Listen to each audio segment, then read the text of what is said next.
Ladies and gentlemen, the secret word tonight is hand. H-A-N-D. Really? You bet your life.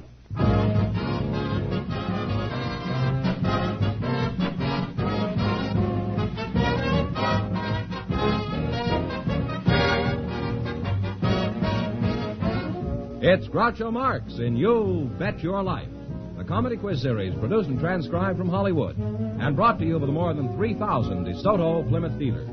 The dealers who have on display the outstanding DeSoto Automatic with fully automatic power flight transmission and the all-new Plymouth, your best buy in the low-priced field. And now, here he is, the one, the only... Louder, please. Oh, that's me.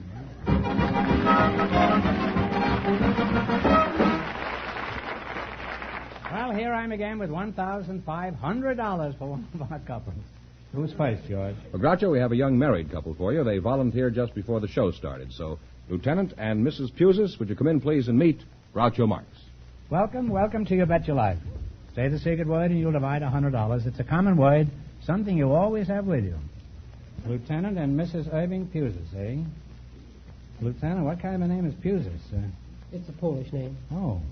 What part of Poland are you from? I was born in Portland, Oregon. Is that behind the Iron Curtain now? Mrs. Pusis, what is your first name? My first name is Kelly. Kelly, Kelly Pusis, Is that anything like Kelly Pool? Well, I don't know. What is Kelly Pool? What is Kelly Pool? Well, yes. That's something that you play with little numbers, and everyone gets a number. And if you hit the ball that corresponds to this little number, well, that's Kelly Pool. Oh, thank you. You're quite welcome. I used to be a bum on Vine Street, that's all I have to remember. How old are you, Lou? 29. 29. What branch of the Army are you in? I'm in the medical corps, Groucho. I'm a doctor. Oh, you're a doctor. Yes. I should have known you were a doctor. Isn't there some symbol on your uniform there? Yes, you can tell by my caduceus.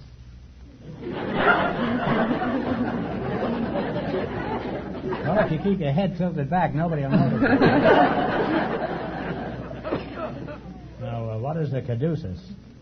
Well, the caduceus is a symbol that stands for physician. Oh, I see.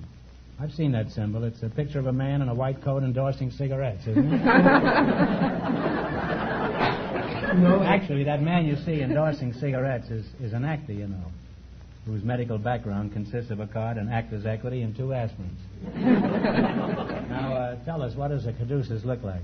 Well, you can see it here on the lapel. It's a staff with the wings on the top and 2 serpents entwined around the staff. Oh, that's all very plain. Next time I see a caduceus, I'll run for my life. I notice you've got some ribbons on your clavicle. We stole that from February and Molly. That's their favorite word. Could you tell us what some of them are for, those The red one, Groucho, is the Bronze Star. The middle one is the Korean campaign with the 3 battle star campaigns. And the end one is the United Nations ribbon. The top is the Combat Medics badge. No. You got the Bronze Star, huh? Well, Kelly, I know most veterans are fairly modest. Would you tell us why he got a medal? Well, the Bronze Star was given for his tour of duty in Korea. One of the incidents was the work that Irv did on Pork Chop Hill, where he worked 3 days and 3 nights without sleep. You know, there are a great many heroes in battle in addition to the men who do the shooting. And I think we got one of them right here. Put it there, kid.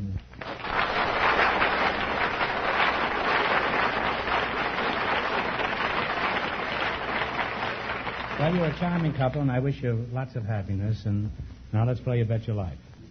Now, we've added an additional gimmick tonight. If at any time you feel that you have enough money or that you have more money than you feel the other couples are going to get, you can quit without jeopardizing what you have left. Is that clear? You selected sports, and remember, the more the question is worth, the harder it is. 50. 50. Who is called the Dean of American Sports Writers? That be Henry McLemore? No, he's a good one, but it's Grantland Rice. You lost half of your original bankroll, which was $100, so you now have $50. Now, which question do you want? 60. 60. What team won the 1952 and 1953 professional football championships?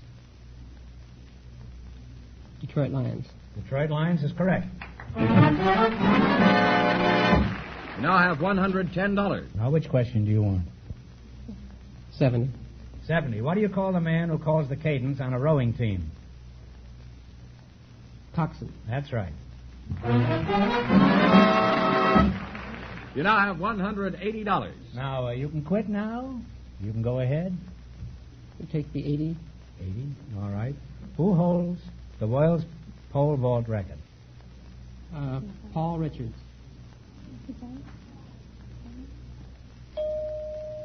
No, I'm sorry. It's Cornelius Warmadam. And you wind up with $90.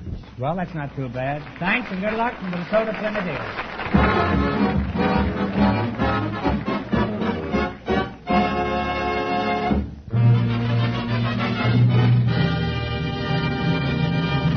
George, who's next? Well, Groucho, we invited some women who work for a specialty store to the program tonight. And just before we went on the air, our studio audience selected Mrs. Ruth Mitchell and her partner, Mr. Paul Searles, as an interesting occupation. So, folks, you come in, please, and meet Groucho Marx. Welcome to You Bet Your Life. Say the secret word and you'll divide $100. It's a common word, something you always have with you. Mrs. Ruth Mitchell, that's you. Where are you from? I'm Magnan Company in Los Angeles. Oh, Magnan's, huh? You were born in Magnan's department store? I didn't know they delivered, huh? I presume you were born in the infants department, huh? I meant, where are you from originally? Well, I came here from Denver. Denver? When I was 3 years old. Oh, I see. Huh? Do you have a husband? Yes, I do. You do. Been married to him for 31 years. Really? Mm-hmm. Well, you don't look old enough to. Oh, I'm a I thought you were 31. You were a grandmother. Uh-huh. I have 3 grandchildren. Is that so? Gee. I didn't know that. Then you must have had children of your own, huh? That's right, lovely son and daughter. Mm-hmm.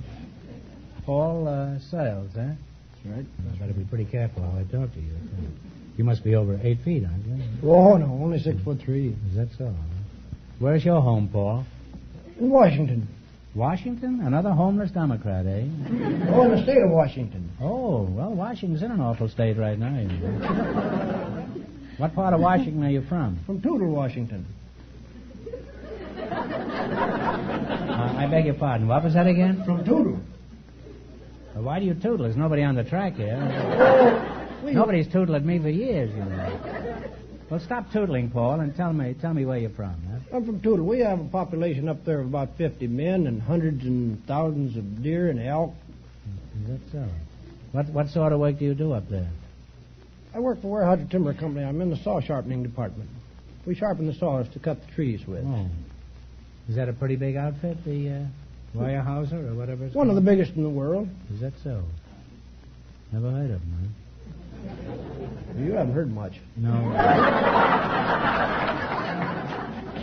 You know, there's a quiz later, you know. You're jeopardizing this woman's grandchildren, huh?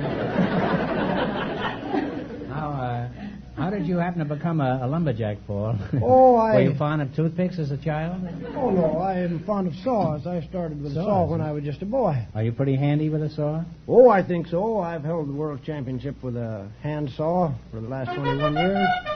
Wait a minute.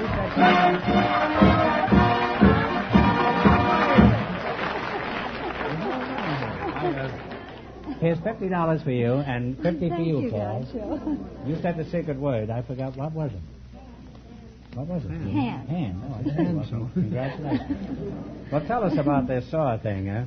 You say you won the world championship with a hand saw? That's right. Well, that's quite an achievement, isn't it, huh? Well, we think so. That is our... How long does it take to saw one of those big logs in two? And what is the circumference of one of those logs? My best record this year was on a 30-inch log. It took me 1 minute and 17 seconds to cut that in half.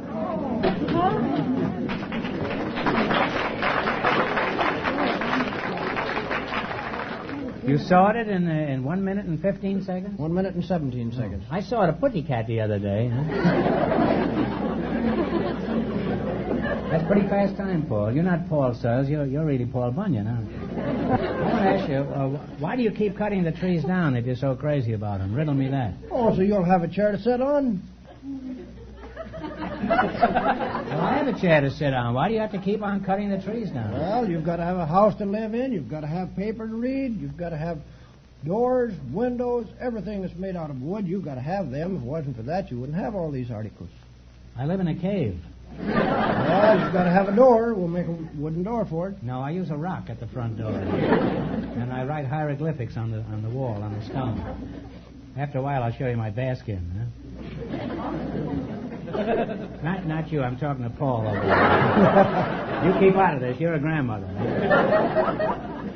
You may be a lumberjack, old boy, but I'm far from stumped. Now, what are you doing for conservation? Isn't it true that our forests are being denuded? No, it's Right? not.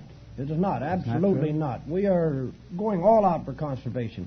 We plant trees as we cut them. The wind blows the seed all over. What do you mean? You plant the same tree that you cut? No. We plant seeds, or natural reforestation comes from the seed of trees that are still standing. We cut in blocks.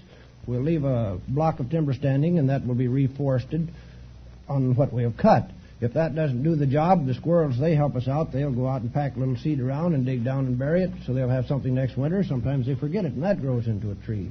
A squirrel grows into a tree? Well, I don't think so, but his seed does. And they think those squirrels are nuts, huh? Right. Well, Paul, I'm glad to know that the big lumber companies are doing something to preserve the forests for the future. And it's a very important part of our whole heritage, and we should take good care of it. That's right. I would like to go on talking to you two, but it's time to win some money. Now, you win more than our other couples, and you'll get a chance at the big money. In the race for the $1,500, Lieutenant and Mrs. Pusis won $90, and the secret word is hand. Now, let's see how much money you can make. You selected the animal kingdom, and remember, the more the question is worth, the harder it is. 60? 60. All right. What is the name of the small lizard that is able to change its color to match its surroundings? Gila monster? Talk it over. Chameleon. Oh, that's right. Chameleon, I think, is the way it's called. You now have $160. Now, what do you want? 60. And remember, this time before you talk up, one answer between you. Or I may have to chop you down. What is it, 70, did you say? Mm-hmm. All right. What is another name for the one-humped camel? A dromedary. That's right. A dromedary is right. You now have $230. Now, what is your pleasure? You can quit. You can go ahead. 80. 80? Okay. What is the word for the young of geese? What are baby geese called? Goslings. Goslings is right. You now have $310. 100. 100? All right. What kind of animal is a merino? M-E-R-I-N-O.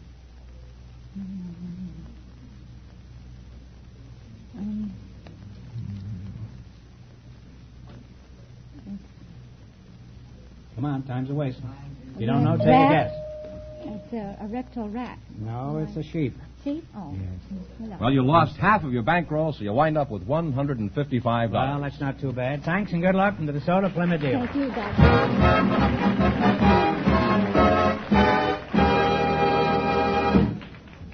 George, who's next? Well, Groucho, we have an Irish housewife and a man with an interesting occupation for you now, and they're coming in right now, I believe. Mrs. Abby Donovan and Mr. Ward Kimball, would you come in, please, and meet Groucho Marx. Well, welcome. Welcome for the DeSoto Plymouth dealers. Say the secret word and you'll divide $100. It's a common word, something you see every day. Mrs. Abby Donovan, you're the Irish housewife, eh? That's right, Groucho. Which part of Brooklyn are you from? Well, I'm from County Cork, Ireland. You're from County Cork, eh? That's right. Well, I haven't pulled one of those out of a bottle in a long time. How long since you left the old sod? Well, it's about 30 years. 30 years. How old were you when you left? I was a little girl, Groucho. Full of the old Irish blonde here. I've got a little Irish in me myself, you know, huh? I had an Irish stew for lunch today. Oh, thanks. Let's see, who are you again? Ward Kimball. Ward Kimball. Where are you from, Ward? Originally from Minneapolis, Minnesota. Uh-huh. Somebody out there from Jacksonville, huh? Why did you leave Minneapolis? Well, it got too cold for us, so we came to California. Well, I came to California because it got too hot for me. Who do you work for, Ward? Walt Disney. You work for Disney? Oh, I thought your face was familiar. Are you the duck or the mouse? No, I'm an animator and director out there. Oh, a director. Oh, Real director. keep my mouth shut. I may want a job out there. You ever need a rat? Why, give me a ring. What does a cartoonist do in his spare time? Do you have any hobbies, Mr. Kimball? Well, one of my hobbies, Groucho, is trains. Trains, huh? Electric or wind-up? No, I have 3 full-size Baldwin locomotives and 4 big coaches In the house? in my backyard. You must have a pretty big backyard, huh? Well, not too big. It's about 3 acres. Well, you say you have steam engines out there? Well, Yes. can you go to Chicago? No, my railroad is only 650 feet long. Well, what's the idea of having a full-size railroad that won't go to Chicago? I don't understand that. Well, I tell you, one of the railroads was selling one of its passenger coaches, which was 40 feet long, for $50, and so I bought it. You see, I can't resist a bargain. You paid $50 for this coach? $50. You know what Notre Dame just paid for their coach? It's called the Irish Mail. They have a coach there, too. But tell us about some more about your railroad there, Ward. Well, we call it the Grizzly Flats Railroad. My wife calls it the White Elephant Line, but she goes along with it. But you couldn't go to Chicago in this, huh? No, we couldn't go to Chicago. Wouldn't it be cheaper to just go on the train and go to Chicago than have all this stuff in the backyard? Well, How much money have you got tied up in this folly out there in the backyard, huh? well, I paid $400 for the big locomotive. That's 40 feet long, and I paid... You know what? You can go to Chicago in the Santa Fe for about $70. You'd have saved $330 right there. And your wife would have had some respect for you, and you'd have been in Chicago. I just don't understand you at all. What do you do for excitement in the... Now, you have a full-size railroad. I play the trombone. I was only trying to be funny. Don't pay attention to me. Do you play in a band, or do you play for the amusement of the neighbors? Well, I assume by this time I've fairly decided opinions about you. You play it on the train, or... No, I play with a jazz band. I'm the leader and first trombonist of the Firehouse 5+2.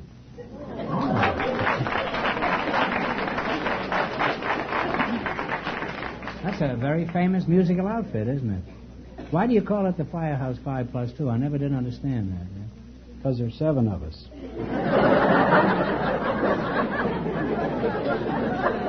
You know, and everybody thought the Marx Brothers were crazy. Well, I must say you're an extraordinary young man, Ward, with a lot of talent. And since you play the trombone, could you whip out a little Dixieland for us here? Well, I don't know, Groucho. I could try. You don't I have didn't a bring my trombone horn. on you, huh? No. George, you think you could swipe a trombone from the orchestra out there? Don't wake any of them up. Be careful when you go out there, George. I'm surprised you only have one trombonist in your orchestra. I'm surprised any of them show up. Now, Abby, do you think you could contribute anything to this extravaganza we're getting up? Do you sing or dance? Well, I could dance a little Irish jig. An Irish jig? Maybe the Irish washerwoman. Have you ever played the Irish washerwoman? That's a tough one. That's like playing the bee or something. The trombone. Well, you see, if you'd have gone to Chicago, you'd have... Well, warm it up a little. That's enough. Could you give us a reasonably accurate facsimile of the Irish washerwoman? B flat, boys. If the boys played with you, huh? All right, downbeat, Mr. Kimball, huh?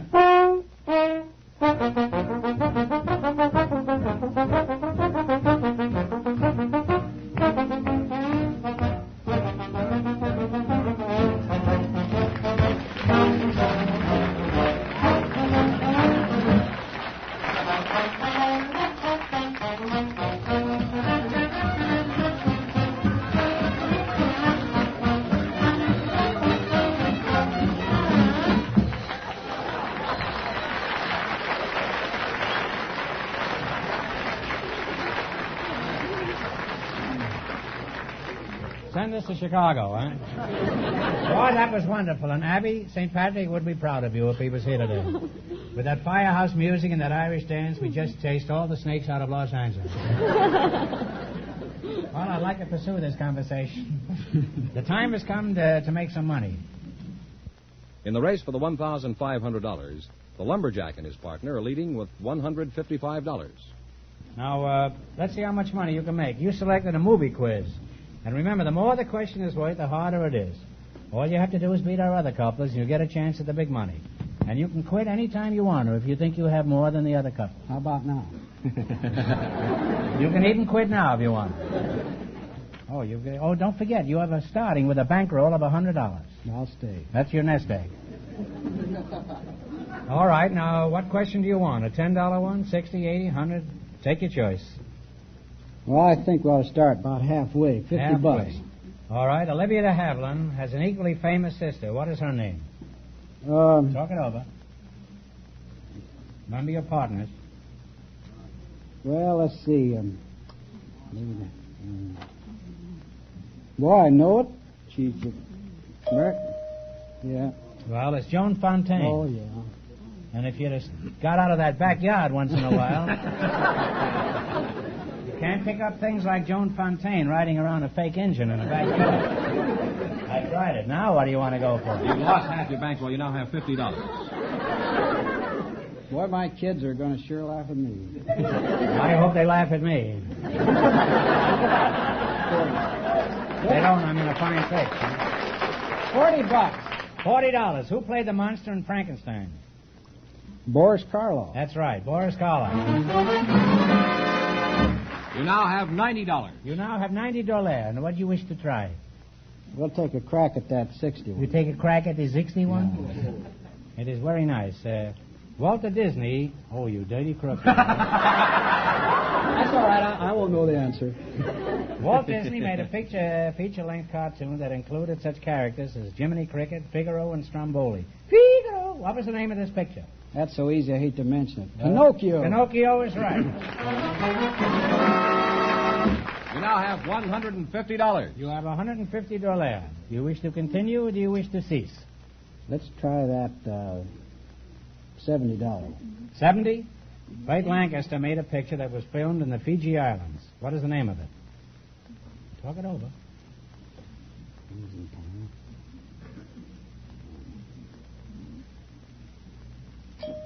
Crimson Pirate. No, His Majesty O'Keefe.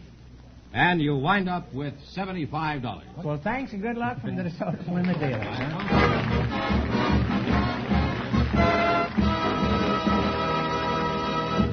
And that means that the lumberjack and his partner with $155 in just 1 minute get the chance of the DeSoto Plymouth $1,500 question. Friends, most people like to do things the easy way. That's why you'll enjoy driving a new DeSoto automatic equipped with DeSoto full-time power steering. When you turn the steering wheel of a car equipped with ordinary steering, it is actually your muscular strength hauling your wheels around. But DeSoto full-time power steering takes over to do literally all of the work for you, to make turning those wheels a lot easier. And I hope you've noticed I say DeSoto full-time power steering. That means it works for you all of the time, not just some of the time, as some other power steering units. But DeSoto full-time power steering goes to work for you as soon as you start your engine. Doesn't cut on and off, as do other types. Wait until you park with DeSoto full-time power steering. You'll find it actually makes parking a cinch. So visit your DeSoto Plymouth dealer tomorrow and try DeSoto full-time power steering for yourself. It's another one of the many reasons why we say DeSoto puts you ahead automatically. For the finest car yet, you should drive, you should get the DeSoto automatic. Remember, the dealer who sells the stunning DeSoto automatic also sells the high-style Plymouth.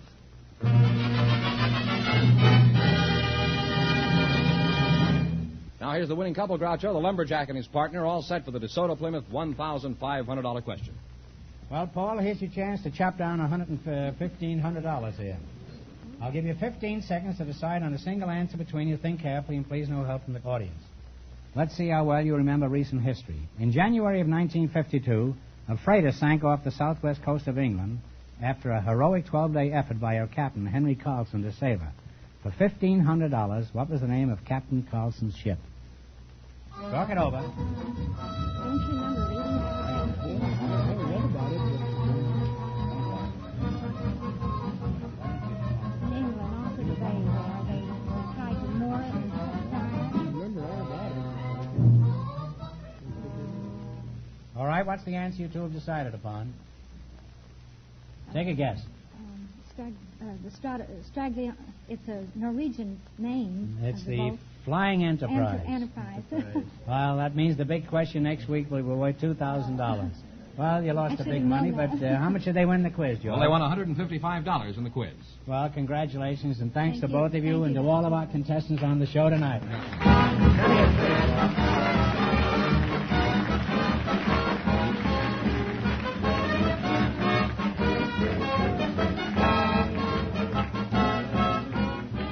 Be sure to tune in again next Wednesday night at the same time for the Groucho Marx Show, when the big question will be worth $2,000. And don't miss Groucho's television show, also brought to you by the DeSoto Plymouth Dealers of America. And remember that the dealers who sell the outstanding 1954 DeSoto Automatic with fully automatic power flight transmission also have on display the remarkable new Plymouth, engineered and built to be your best buy in the low-priced field.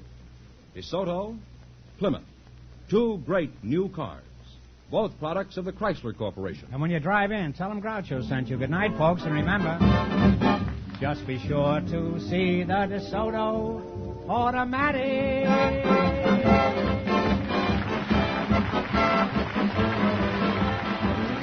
Folks, here's a reminder from the National Safety Council. Traffic control begins at your wheel. You Bet Your Life, transcribed from Hollywood, is produced by John Goodell. Directed by Robert Dwan and Bernie Smith. Music by Jack Meakin. This is George Fenneman signing off for the more than 3,000 DeSoto Plymouth dealers from coast to coast. You Bet Your Life is heard by our armed forces throughout the world.